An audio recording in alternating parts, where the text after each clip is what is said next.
So I know the system works in this particular classroom. We'll do this in here today. To be honest, it doesn't make a lot of sense for me to use this as a studio if there's no one in it but me, because the system in my office works a lot better. So if one or more of you wants to come into class to actually sit in the regular classroom, let me know. I'll schedule that day so that I'm here in the classroom. If everyone's going to remain on Zoom, then I'm just going to do it from my office because it's a hell of a lot more convenient and it works better. Like I say, the only thing I can't figure out for whatever reason is it's very hard to hear you guys. Which means if anyone's asking a question, it might be easier just to put it up in chat than to actually ask me verbally, because I'm not sure I'll be able to hear it. I think I can, but I don't know. So the classroom is available. We can do in class. That's fine with me. So it's up to you guys. If everyone's just sort of gonna, let's just do it. If anyone wants to come in the classroom, let me know, and we'll start doing it here. If everyone's just gonna do same old, then I'll just be in the office till you guys let me know what you want to do. So we'll figure that's the way it's gonna work for now. Okay. Am I muffled? You guys, or can you guys hear me?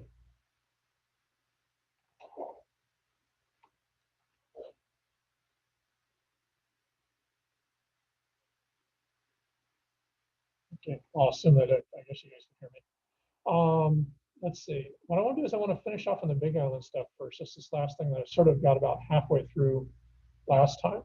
And the reason is very simply when you're looking at the other islands from the standpoint of Oahu, as I've mentioned a couple of times, we're going to see this for the whole rest of the semester too.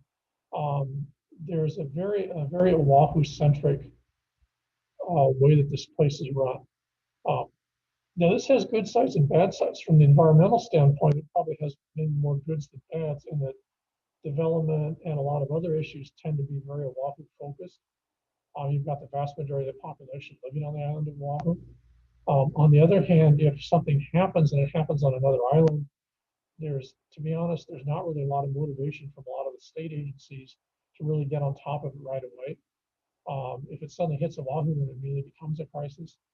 So the other islands are sort of in an out of sight, out of mind scenario. And I should point out, to a certain extent, you even see that on Oahu. If you've ever lived in Ka'ava or Punaluu or something like that, sometimes it can sort of feel like you're on a different island than Honolulu. Because if it doesn't happen in Honolulu, it's sort of like, oh, what island are you guys from? So this is very much a reflection of our sort of neo-colonial or semi-colonial past. We call these primate cities. We won't get into it in this class, but if you ever take the intro class, it should be a term you'd be familiar with. The idea that all your power, energy, and focus is on one particular urban location, and everything else is sort of a periphery. The Big Island is probably a classic example of that. It's actually been a periphery financially, economically, and in some ways socially. On the other hand, it's sort of been an interesting commodity. If you ever get into Hawaiian studies, you realize that a huge proportion of the actual literature we have by Hawaiians about Hawaii in the last 200 years comes from folks that were, one, part of the Kamehameha establishment, so they're part of the monarchy. And two, they're almost all of them, without exceptions, from the Big Island. So you find that all your early writers, Kamakau, Malo, all these guys originally come from the Big Island. And they're all part of the sort of Kamehameha, Kohala, Kuna entourage. In the 20th century, if you ever get involved with Hawaiian language, Mary Kavena Pakui, the famous Hawaiian scholar who was responsible for a large part of the Hawaiian dictionary, and in some ways could almost be seen as responsible for the modern way Hawaiian is spoken and understood, was from Ka'u. So the Big Island, in many ways, became sort of the publishing grounds, if you would, for literature about and by Hawaiians, which is sort of odd from the standpoint that the real sort of culture power centers in the Hawaiian Islands were actually more Maui and Oahu. So when you get involved with Hawaiian studies, you very quickly realize that what you're getting is sort of a Big Island spin, which linguistically probably has enormous repercussions. Is actually Mary Kavena, who actually wrote several times about that. She was very careful to point out that what she understood of Hawaiian was from a Ka'u background.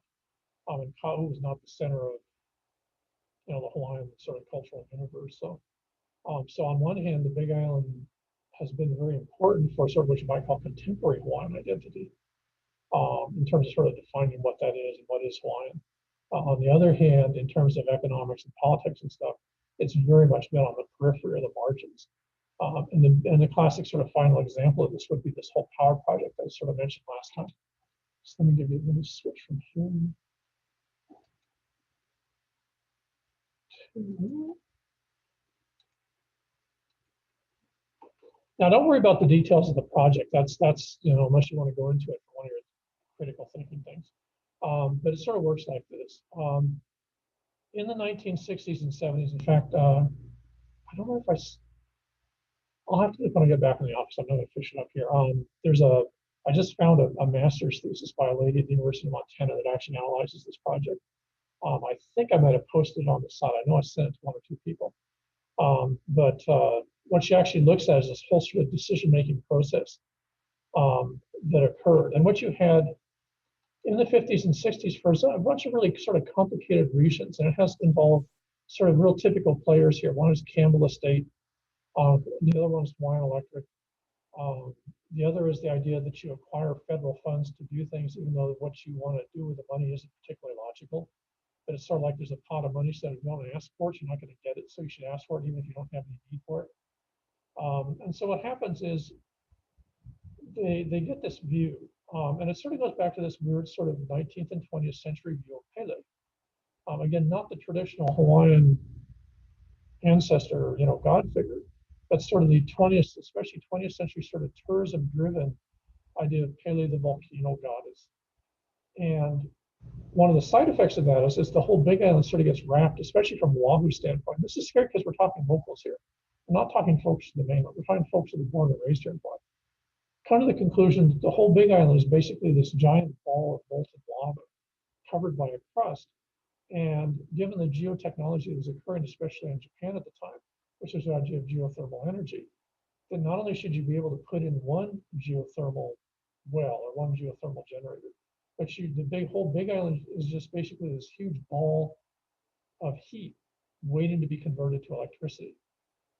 Now, the irony is in this discussion, apparently, as far as I can tell, I've done a lot of research in this, there was never any discussion of using that electricity for the Big Island. The entire focus of the electricity was Oahu, specifically Honolulu, and specifically Waikiki in the tourism industry.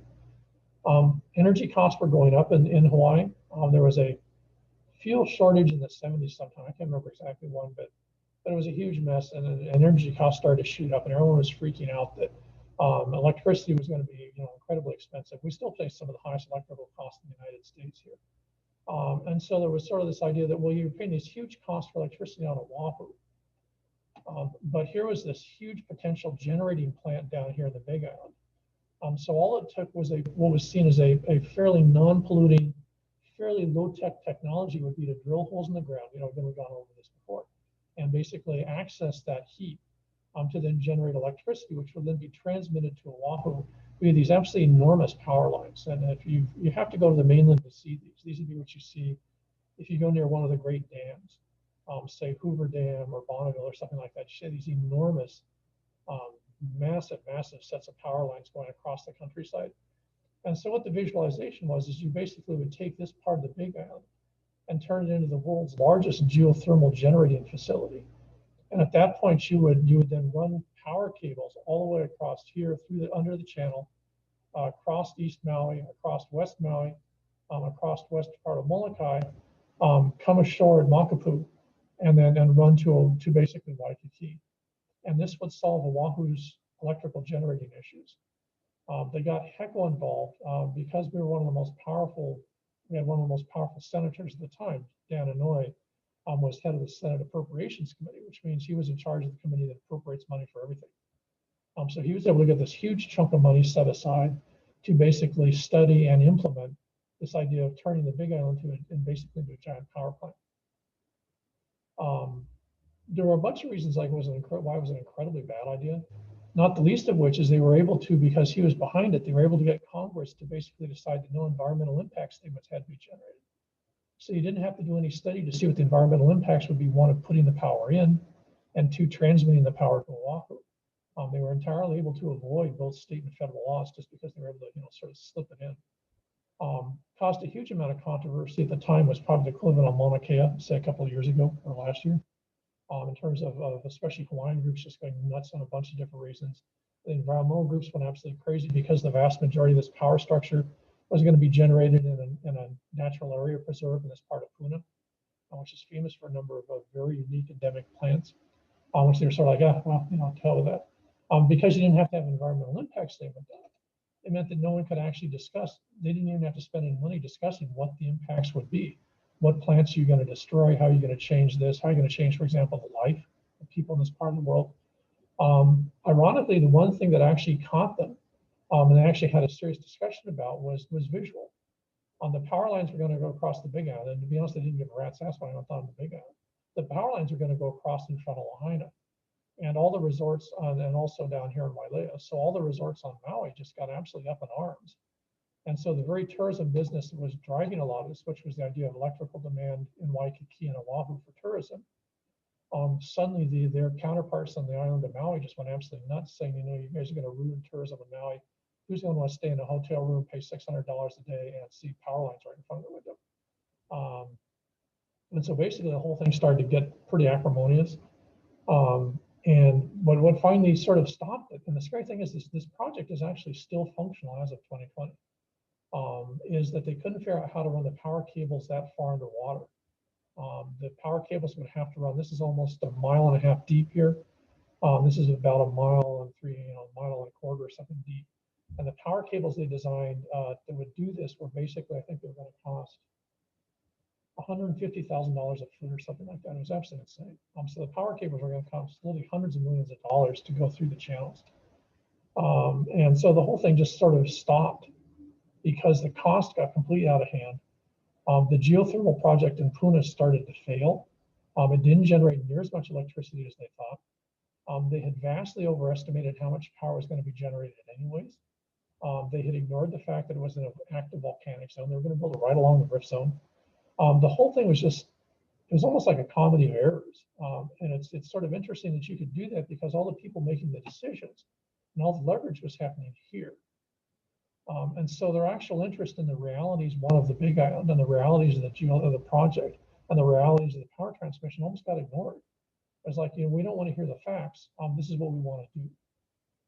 Now, the end result of this was the project is still on hold. The project has not been canceled. So there's still, I believe, $20 million set aside to eventually make it happen.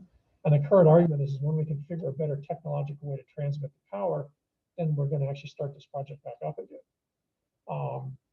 The other major issue to the project is the fact that geothermals turned out to be an absolute failure in the Big Island. It didn't generate near as much electricity as it was supposed to. In fact, by about halfway through the project, they had originally talked the islands into basically saying, okay, you accept the cables because what we'll do is let you guys have some of the power before it gets to Honolulu. By the time the project was about 10 years in, which was in the mid-late 90s, they basically they decided that there's so little power that's going to be generated that the other islands wouldn't get any power. So Maui and Molokai, who had these huge power transmission cables going overhead, wouldn't get a single watt of electrical energy. On the Big Island wasn't going to get any energy from the power plants that were built literally on the Big Island. So the whole thing was just a very, very strange example of what you might sort of a group think, which had sort of a wishful idea, which was basically the idea of what they saw as free energy from an area that didn't count, which was the Big Island. So it's a fascinating project. If I have it, I'll give you guys access to the lady's master's thesis. It's a little bit opinionated, but she's a very good writer. It's actually very entertaining to read. She actually has in the appendix, she actually has a list of all the state legislators and other folks who actually had a vested interest in making this happen and how they were able to circumvent law. So if you're involved in environmental studies, it's probably a must read, especially in terms of how things happen here, in terms of the thinking or logic process that people use, and the fact that there were a lot of conflicts of interest that were sort of conveniently ignored because everyone saw this as like a bucket of money they could get their hands on. The only final result that's already occurred of all this is Hawaiian Electric, which originally should have been probably called Oahu Electric because it would control Oahu. as part of this project, went and actually bought up the electrical grids for the other islands, with the exception of Kauai. So now HECO, or Hawaiian Electric, actually includes Molokai, um, Maui, and the Big Island. It doesn't include Lanai, which is still under Ellison, whatever his name is. And Kauai is actually the only island that's done it differently. Kauai is actually an electrical cooperative, which is typical in some areas of the mainland. So now one power company controls this much of the islands. The federal government has actually been looking into that because they say there's a conflict of interest and a sort of monopolization of the power grid. Because HECO's been very aggressive about not pursuing, for example, some forms of renewable energy that would cut into its profit margins. So HECO doesn't exactly come out smelling like a rose out of this either, but it's sort of a fascinating example of decision making. I think to a certain extent the Mauna Kea episode, not so much for what it was, but the fact that it took the University of Hawaii and the state of Hawaii, and especially the state government, so long to figure out what to do that there was even a controversy and was worth paying attention to. Again, it's sort of reflective of the same thing, which is this very Oahu-centric view of the Hawaiian Islands, which is not reflective of anything, not the least of which is scale, and tends to make, as I think I mentioned a couple of times in the past, if you're from the other islands, there's a real tendency to be very suspicious of anything Oahu does, because you're always sort of convinced that it's only for their best interest. If they stay in the state of Hawaii, you usually sort of fill in the line the city of Honolulu instead. So it's going to be sort of who knows what the next issue is going to be. But this is just, the power one's just one of many, where you see the same type of discussion taking place, with a sort of a Oahu-centric view of the way that this place works.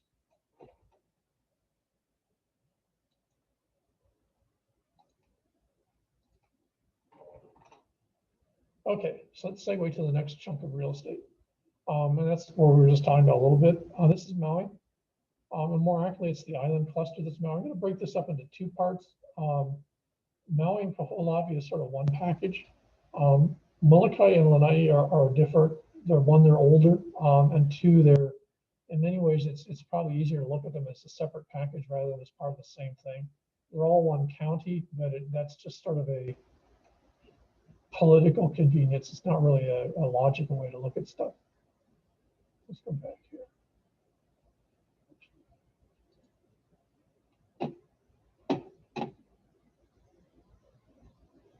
So this is even a little more clunky than usual, but think about this.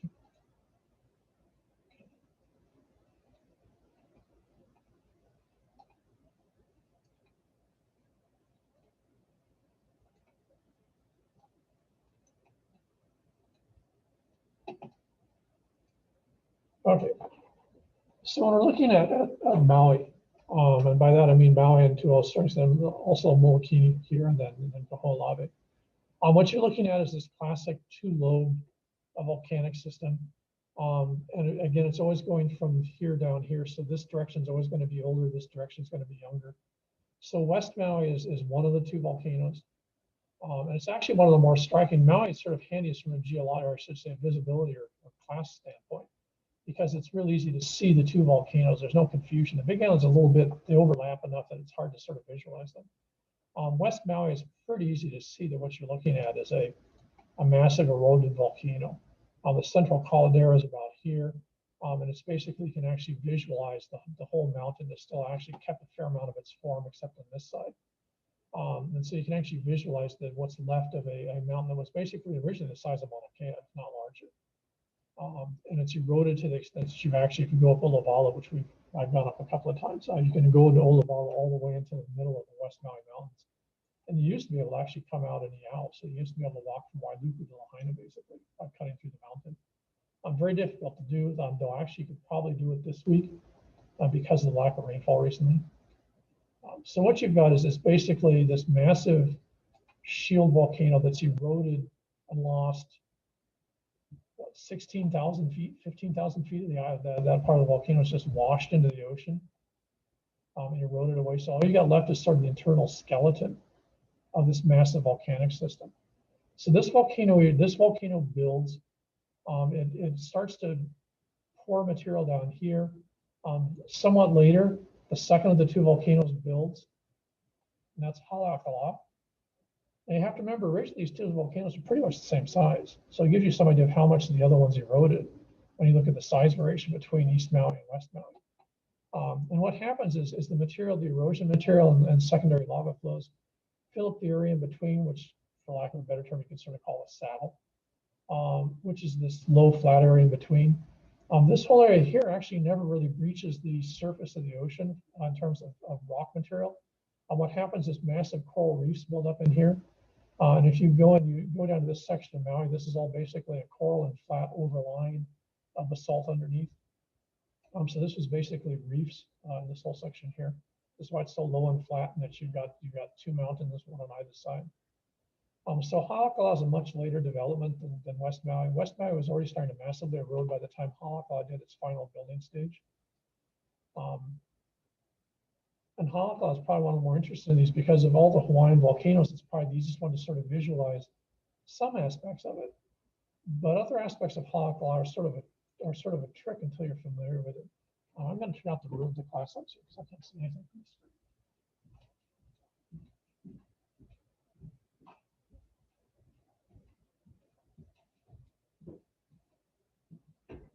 I don't think it makes any difference for you guys with this screen. Okay, let's do this. So when you're looking at Halakala, if you ever would land in Kahului, for example, to the airport, and you look up there, it's sort of like it's like Mount Fuji. It's like a kid's drawing of a volcano, and that sort of makes it easy to visualize simply because it is so much sort of exactly what you expect it to be. Having said that, it's not actually what it looks like. Halakala is actually very typical of a lot of the secondary stuff. Now, I think I mentioned earlier in the semester, we'll see it when we get to Oahu. The ridge that we're on here is an example of the secondary eruption sequence, which forms what we now see as Palolo Valley. Halakala is very much the same type of scenario. What happened is this volcano built. It formed in basically these sides here, the original shapes, and then it started to erode. So like its West Maui counterpart, the rains and the wind come in, and they start to cut away at it. And you can actually see this on this part of the volcano. You get this massive cutaway, huge erosion channels, streams, and real deep cut valleys. And that was going on. And then at some point, what happened, as far as we can tell, and this is sort of a guess, but it fits what other evidence we have. At some point, one of these erosional parts sort of became like a crack in a tooth. And what happened is water was able to get down far enough to actually reach the hotter material underneath, cause some sort of a fracture or some sort of a rift. And what happened is Halakala sort of reawoke. Now the island didn't rebuild itself in the sense that the volcano did. But what it does is started re-erupting. And we know this is true of Kilauea, but it's not as visually obvious. What happened is the whole center of the caldera, which was right here, started to actually had a crack form in it. You can actually see the crack here. Here's the west rift off of Halakala, and the rift goes all the way out here. That's Mo'okini, which is actually a cinder cone from this rift. So the Mo'okini was not part of the original building formation. Kaholawi already existed, but it looks like Kaholawi also added extra material as a result of this. We're not really too sure. This is sort of a puzzle, just exactly what's going on here. But what the end result of this is, first off, you got this massive crack on the side of the mountain, which you can see right here. At its height, as far as we can tell, there were 12 or 14 cinder volcanoes, most are about the size of Diamond Head, erupting simultaneously, which must have been actually amazing to see. And this whole side of the island just would have been a constant source of flame and fountaining. And you can see all these cinder cones all along here. So the whole section cracked open, material started to pour out, but not in a massive way. Notice how each of them were basically, it's like little like pin cushions. They're like a hose leaking with different amounts of material pouring out and sheeting down the sides of the mountain, rebuilding this whole side of the shape of the mountain, which is why it looks a little bit sort of kapakahi, because this side cracked and built up, and of course this side didn't. What also happened is, as a result of this fissure, which went right through the middle of the caldera, is the actual caldera, in other words, the deep hole, the center of the volcano started to fill up with new material. So it almost became like an overflowing bathtub. And what eventually happened is this huge pool of molten material literally melted a hole in the side of the mountain. And what happened is this whole section here of the original wall collapsed. It got literally melted out just like a piece of cheap plastic under a hot light. It melted and the material poured down here. This is the Kalpool Gap. And you can actually see it's very visually striking. You can actually see here's the caldera lip. And you can see here it's literally melted away. And then the caldera lip goes around here. So what happened is it melted away and then all this material drained out and ended up making here, because this originally went like this. So all this is relatively new material. When it did that, sort of released some of the pressure, and eventually the whole eruptive sequence stopped. Now the weird aspect of that, it means if you're looking at, oops, that's not a good one.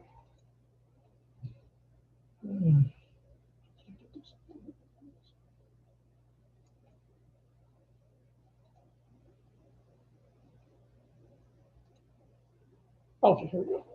When you're looking at Haleakala, which is oftentimes portrayed and oftentimes, of course, the tourist is seen as a typical Hawaiian volcano. It actually isn't. Here's your caldera lip from the old volcano. Everything you see here is not the bottom or the foundation of the caldera at the center of the volcano. This is that fill. This is the filled up bathtub material. And notice that's why you've got all these little ash poos here. Are basically the secondary phase of eruption. Let's see if I can find one.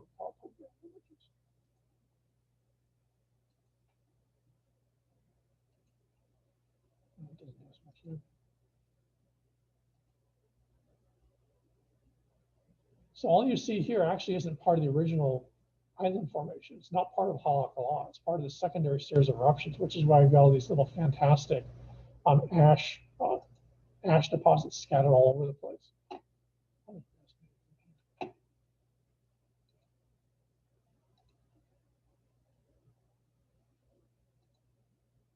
Sorry. Usually people have tons of pictures posted up, so it sort of seemed I'd be able to find one easily.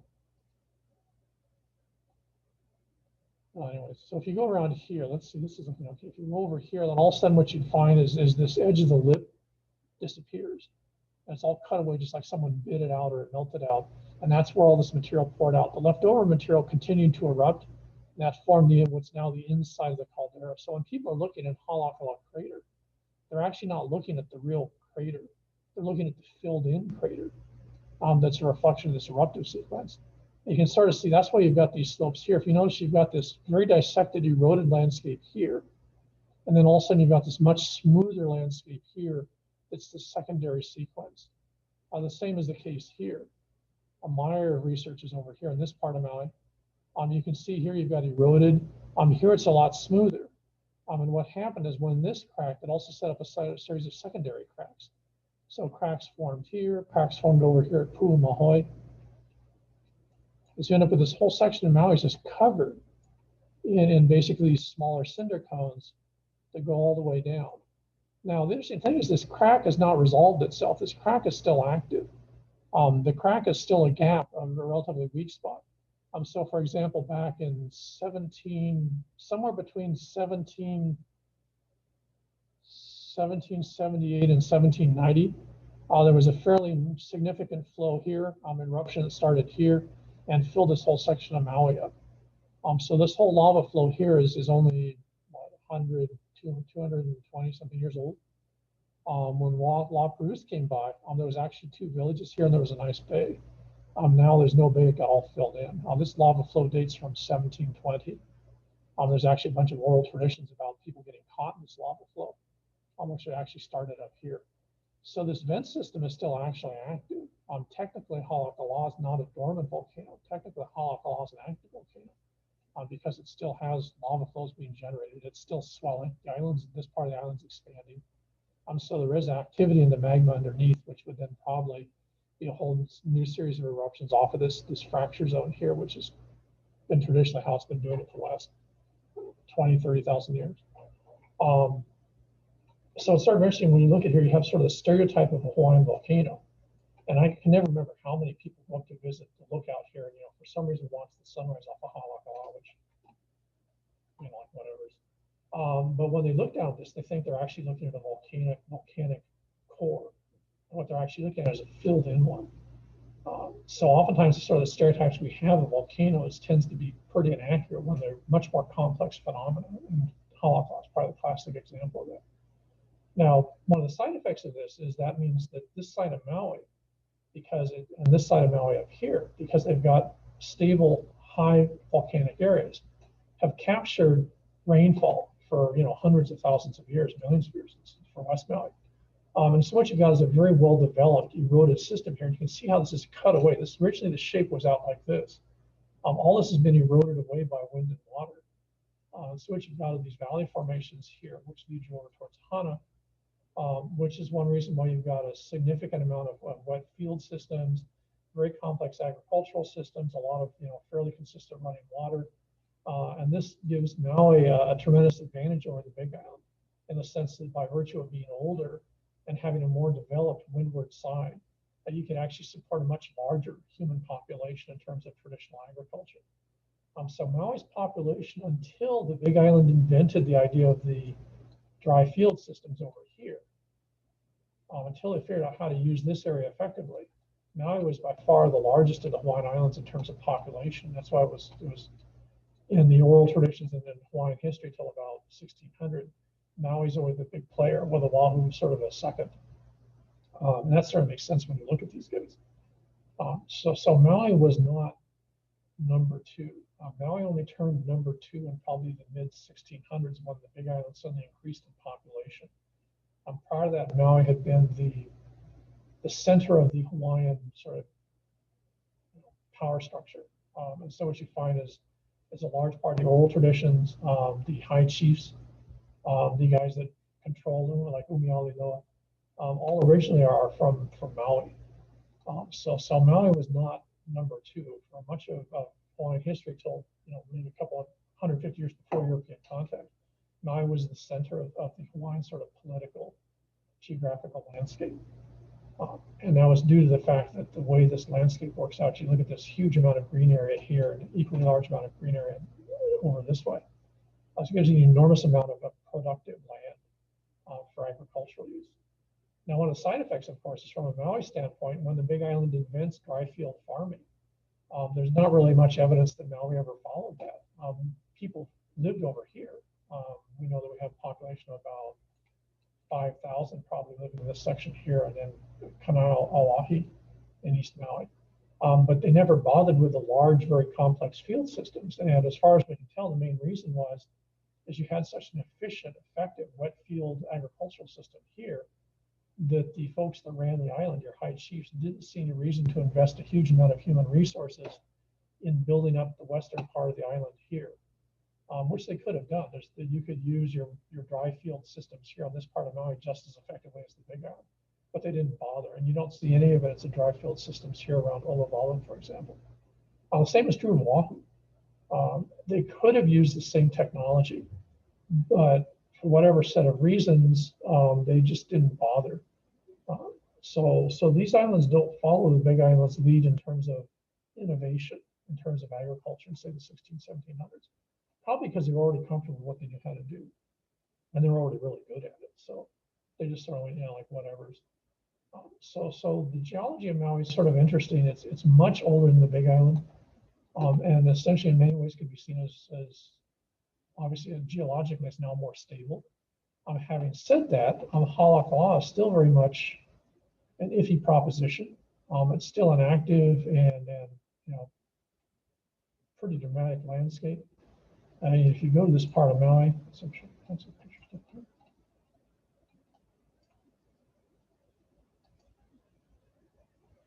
good grief. Nothing more specific than photoshopping something.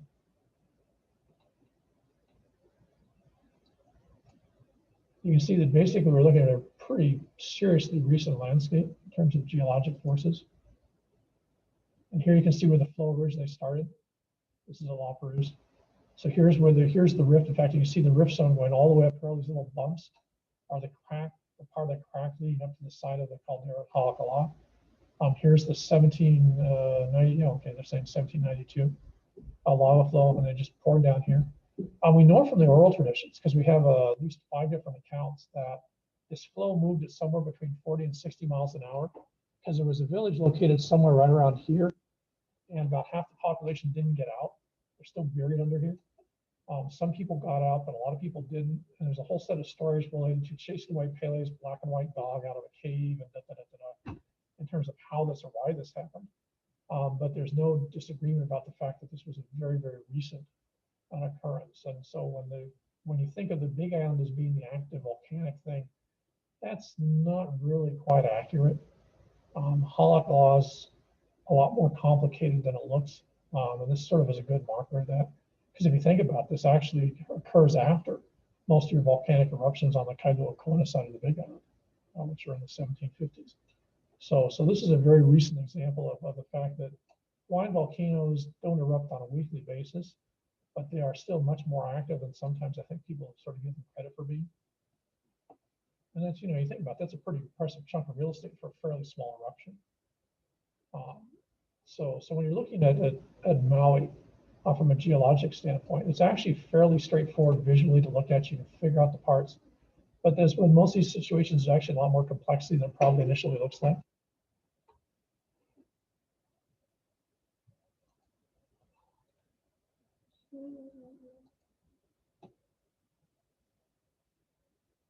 I already mentioned this when I was talking about this before, especially about the Big Island. Lanai and Maui are the places where we actually first figure out the importance of the cloud mist patterns in terms of foresting, especially the dry sides. A lady that did work with looking at Ohia in my part of Maui in the 1970s actually realized that that's why you have the Ohia forest where you do in West and East Maui. It's actually this cloud mist pattern, and the Ohia is actually perfectly designed for this dry forest cloud mist pattern. Like a lot of these others, like the lily plant tree I showed you, Ohia is actually designed to capture moisture coming out of the clouds and basically transfer it down the branches, down to the root system. So it basically collects water from mist. This is true of a lot of the Hawaiian plants. And so that original work was actually done at East Maui, though it applies probably more to the Big Island in terms of the final implications. Maui, more so than the Big Island, is the first island that we're looking at where you actually get a real dramatic windward V-word pattern. If you're looking at Hana, you get about, I'm going to say about 240 inches of rain a year. I'd have to check something like that. If you're looking at where I do my research in East Maui, which is only about, if we had good roads, which no one wants, if you had a good road, you could drive from Hana to Kanaima in probably, I'd say less than an hour. It takes about 3 times longer because of the crappy road, but if you actually could drive there, so it's a very short distance. Kanaima gets about 10 to 15 inches of rain a year. So you visualize northeast Maui, the green part, over 200 and oftentimes almost 300 inches of rain. You go maybe 5 miles to the west and you're in 10 inches of rain. And poor old Kaho'olawe, of course, is in the lead. It's in the rain shadow of Halak, so it gets basically squat. It might get a little bit of rain this week with the Kona winds, but on normal trade winds, it gets nothing. And I think I already mentioned this.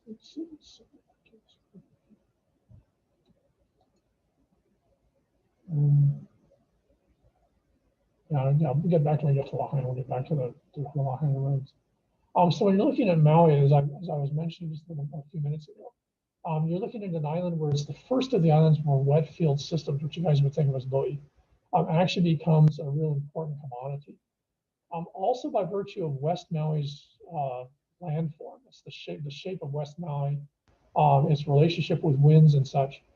The area around Lahaina, especially just south between Lahaina and Olavalu, I guess I'm not to switch back here.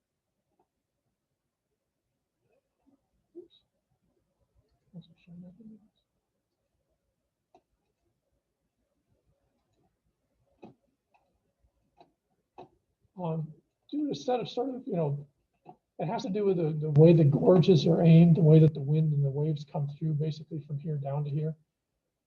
This section from here, basically from Kaanapali, just north of Lahaina, down over through below Olavalu down here.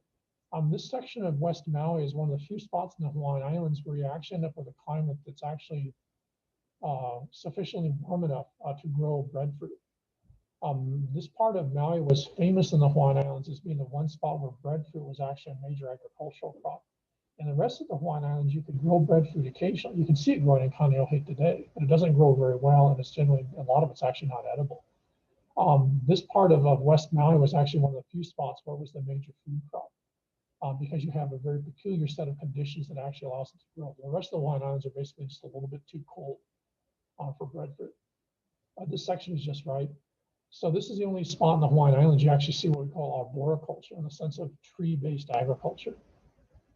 And so that was sort of a unique aspect of that. Also, this whole section up here was, again, wet fields. So what you had was a very, very rich resource base. And unlike your dryland agriculture, since you weren't dependent on cloud and mist, it was a lot more predictable, since you're dealing with streams. So you had persistent stream flow, you trap the streams, you do your loy. And so you had these very systematic, very predictable, very sort of high intensity food production systems on Maui, which made it very different. As I mentioned a couple of weeks ago, there's almost none of this, for example, in the Big Island. Wet field systems are very rare, unless you're in some place like Waipio. So when you get to Maui, all of a sudden, this becomes much more persistent, much more productive on a sort of a per square meter basis. And so what you end up is sort of some unique aspects. And again, the breadfruit, you can still find breadfruit. You don't find a lot of it in Lahaina anymore. If you go up to Lahaina Luna School, on the lower section of the campus, there's a number of breadfruit trees. And some of those trees are probably about 100 to 200 years old, so they probably date from the time the breadfruit was still in play. And the breadfruit lasts down this area as a production item until I think the 1830s. But the sailors, for example, weren't interested in eating breadfruit, so it pretty much drops off the chart as a food crop here. I'm not sure why no one's brought it back. I would think with all these sort of farm to table type spinning that goes on here, that bringing back breadfruit here would be a logical agricultural product, because breadfruit is a low complication tree to plant, and once it starts to grow, it just you have breadfruit all over the place. It's like a mango. So they're hugely productive trees, and again, this area has the natural climate for it. So go figure. I think I mentioned I was talking about the Big Island. This part of Maui right here doesn't show up too well here because it's dark. But this dark area here is actually very shallow, and it's sand. And this becomes, initially, when Europeans are arriving in the Hawaiian Islands, they very quickly realized, I think I went over this before, that this is the easiest place to park a boat. I mean, you can sail in here. You basically, got the roads wrong, here. You can basically drop an anchor here, and you got very, very good conditions most of the time. When tourism starts back up, one of the first things you're going to see is catamarans going from Lahaina over to Lanai back and forth. You basically, I don't know that anyone bothers, but you could swim across here with absolutely no trouble at all with regular, even a stand-up paddleboard could probably make it most of the time. It's almost near flat conditions in here. It's productive in terms of fishing, but for the Europeans, this meant that Lahaina becomes the first seaport. So from the period of basically about 1805 into the 1830s, 1840s, Lahaina actually becomes the center of gravity for the Hawaiian monarchy. This is where you had the vast majority of European interest. And not surprisingly, very quickly, the monarchy moves. Their Kamehameha II, for example, builds a house here. Kamehameha III lived here in Lahaina at his palace. So Lahaina actually became the most important town for about 20 years prior to Honolulu picking up steam. And so it wouldn't be unusual in the height of the whaling period, 1830s and stuff like that. And again, your throne has some of this. You could see up to 100 ships anchored offshore here, with the crews ashore in Lahaina, sort of doing whatever they were going to do and having a good old time and relaxing before they went out to go hunt whales again. I'm thinking of one of the Moby Dick movies or something like that. And Lahaina actually still portrays some of this. This becomes the front street of Lahaina, which is now, of course, a completely touristed sort of Disney-like thing. But there actually are still some of those structures that are reflective from the late part of the actual whaling industry period. And Front Street at its height in the 1830s was one of the most famous streets in the world for the drinking and partying and general stuff like that. If you wanted to have a good time, you went to a place in Shanghai and you went to Front Street in Lahaina, and there were like 3 or 4 others, one of the streets in San Francisco, and that's where they were famous. It's like the ultimate place to party was Front Street, because of this enormous amount of sort of captive sailors that were basically trying to have a good time here before they go out risk their lives chasing whales around the planet.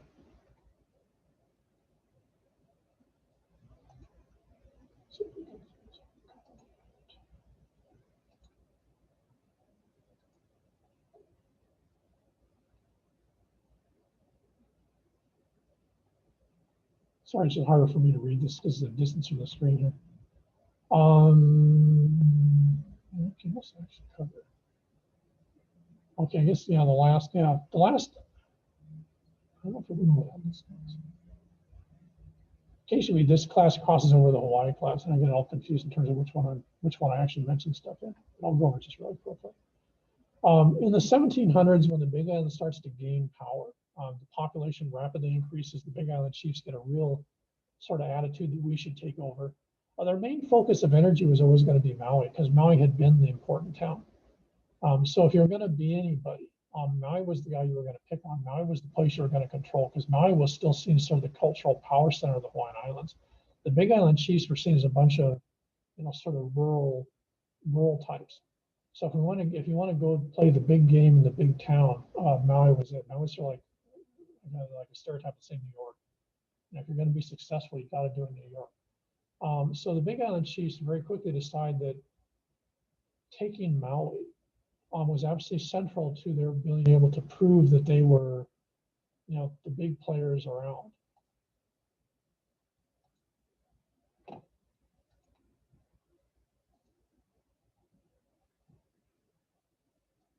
And so what you get in the whole 1700s is just a persistent pattern of invasions from Big Island chiefs, either in Kohala or Kona, going over to Maui and then picking a fight.